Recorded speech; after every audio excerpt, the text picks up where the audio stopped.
अहमद फराज साहब की लिखी हुई एक खूबसूरत गज़ल। फिर उसी राह गुज़र पर शायद,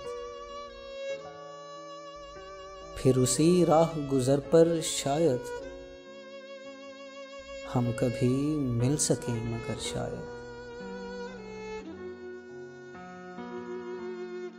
जिनके हम मुंतज़िर रहें उनको,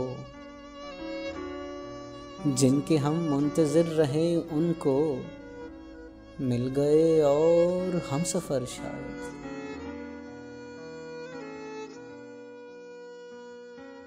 जान पहचान से भी क्या होगा,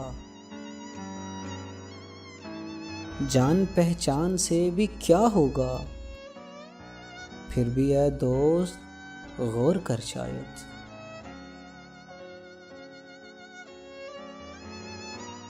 जिंदगी भर लहू रुलाएगी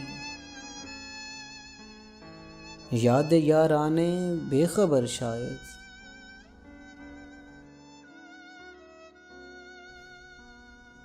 अजनबियत की धुंध झट जाए, अजनबियत की धुंध झट जाए, चमक उठे तेरी नजर शायद।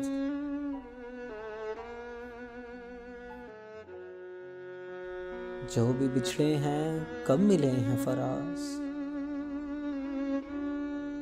जो भी बिछड़े हैं कब मिले हैं फराज, फिर भी तू इंतजार कर शायद। जिनके हम मुंतज़िर रहे उनको मिल गए और हम सफ़र शायद।